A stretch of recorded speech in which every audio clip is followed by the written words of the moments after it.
The wind carried the scent of pine and coming rain as Elara trudged up the narrow dirt road that cut through the wilderness, her threadbare dress brushing against her legs, her hands clutching a small bundle of belongings that held all she had left of home.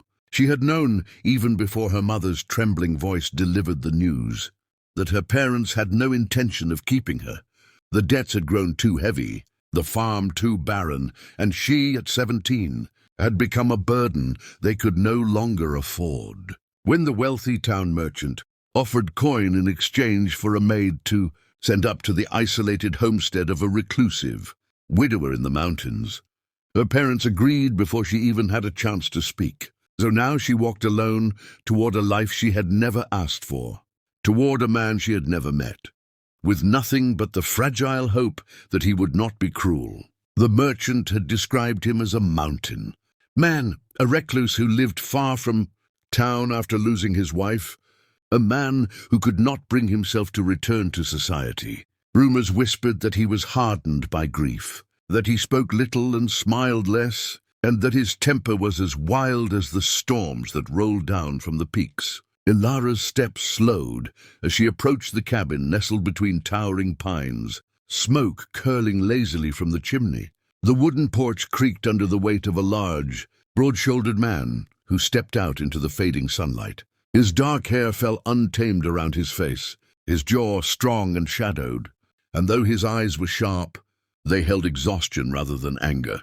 He looked at her with the quiet intensity of someone who had learned to endure pain without breaking. "You must be Elara," he said, his voice deep, steady, and unexpectedly gentle. She bowed her head, stammering a greeting, prepared for the disapproval she had grown so used to. But instead he merely nodded and opened the door for her. The interior of the cabin was humble but warm, lit by lanterns and the glow of the hearth.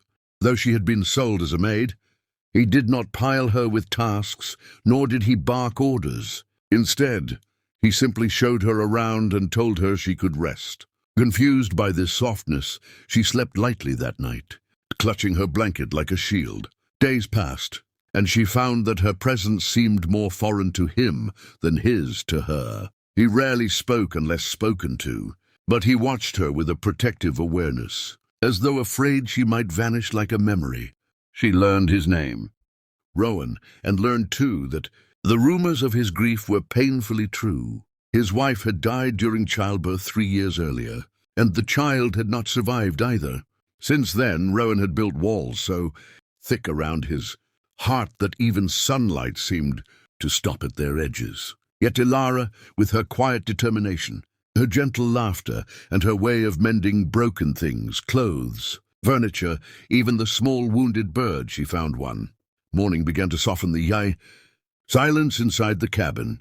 Rowan started speaking more, offering small stories about the land, teaching her how to tend the garden, repairing the porch steps with her at his side. When she trembled during her first mountain storm, he lit an extra lantern in her room and left his door open in case she grew frightened. When she sang while washing dishes, he paused in his work to listen. Neither of them acknowledged the slow stirring of something warm and unfamiliar, something neither had expected nor believed they deserved. But the world beyond the cabin did not forget Elara. One evening, as the sun sank below the trees, a wagon rumbled up the path, carrying her parents and the merchant. Her mother's face twisted with guilt, her father's with anxious greed, and the merchant with smug entitlement. They demanded more money, claiming Rowan must have grown fond of Elara, and therefore she was worth more than the original bargain. Rowan stood between them and her, his voice low but firm, refusing to pay another coin. The merchant threatened to take her back by force, insisting she belonged to them. Elara shook as old fears clawed at her chest, but Rowan stepped closer, placing his large, steady hand on her shoulder as though anchoring her to the earth. "She is not property," he growled, eyes blazing with a fury Elara had never seen in him. "She stays if she chooses to stay." For the first time in her life, someone had given her the power of choice, and Elara felt her voice rise with trembling strength. "I choose to stay," she said, her gaze steady. Her parents fell silent, ashamed but also desperate. And after Rowan threatened to ride into town and bring the sheriff into the matter, they retreated. As their wagon disappeared down the road, Rowan turned to her, breath heavy with the weight of everything he had fought to protect. "You're safe here," he told her quietly. And for the first time since leaving home, she believed it. She belonged here, more than she had ever belonged anywhere. And though neither of them said the word, both knew something had changed.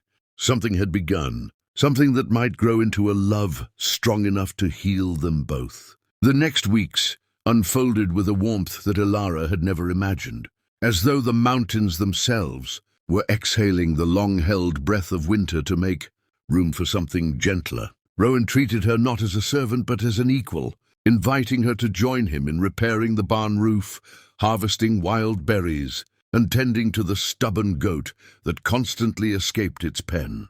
The isolation of the mountains, once intimidating, now felt like a sanctuary.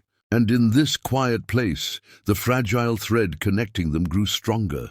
Rowan, who had long believed love belonged only to the past, found himself watching Elara with a cautious affection he struggled to hide.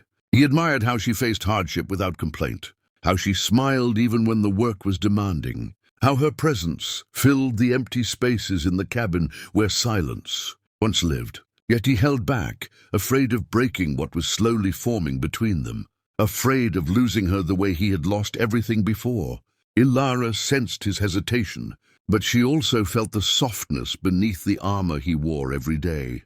She saw the way his eyes lingered on her when he thought she wasn't looking, the way he placed her safety above his own, the way he listened to every word she said, as though it mattered. And though she tried to bury the emotions blooming in her chest, she could not stop the growing longing for something deeper than gratitude, something that frightened and thrilled her all at once. One morning, as dawn painted the sky in hues of rose and gold, Rowan saddled his horse and invited her to ride with him up the ridge overlooking the valley. The trail wound through towering evergreens, past a crystal-clear stream, and when they reached the top, the world stretched before them in breathtaking stillness. Rowan dismounted and offered her his hand to help her down. When her fingers touched his, a spark shot through her, undeniable and warm. For a moment, they stood in silence, the wind whispering through the pines. Rowan cleared his throat, struggling with words he had kept buried for too long. "I know why they brought you here," he said, his voice rough with emotion. "I know what they took from you, and I know what they expected of me. But I will never treat you as something owed or owned. I need you to know that." Elara looked up at him, her eyes bright. "You have given me more freedom than I ever had," she said softly. "You've given me a home. I never expected to find—" Something in Rowan's expression broke open, the final crack in the wall he had built around his heart. He reached for her hand again, holding it lightly, as though afraid she might disappear. But before either of them could say more, a distant rumble echoed from below. Smoke curled over the treetops in the direction of the cabin. Without hesitation, Rowan lifted Elara onto the horse and raced down the mountain path. They arrived to find the barn engulfed in flames and the merchant, furious, drunken, and desperate, shouting accusations about Elara belonging to him. Armed with a torch and madness, he advanced toward her. Rowan stepped between them, his voice vibrating with rage as he warned the merchant to leave. When the man lunged forward, Rowan struck him with the force of a man defending the last precious thing he had left in the world. The merchant fled, swearing vengeance, but Rowan didn't chase him. He turned instead to Elara, pulling her into his arms as the last of the flames consumed the old barn. "I thought I'd lost you," he whispered, his voice breaking for the first time since she'd known him. Elara clung to him, her heart pounding. "You won't," she murmured. "Not unless you send me away." Rowan drew back just enough to cup her face in his calloused hands. "I would never send you away," he said, his voice trembling with the weight of truth.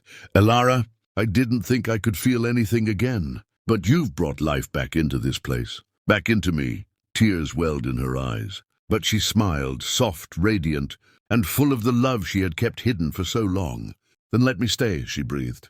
Not as a maid, not because I owe you, but because my heart is yours." Rowan bent his forehead to hers, closing his eyes as emotion surged through him like a rising tide. "Then stay," he whispered. "Stay as my equal, my companion, my love." The cabin, though wounded by fire, felt warmer than ever when they returned hand in hand.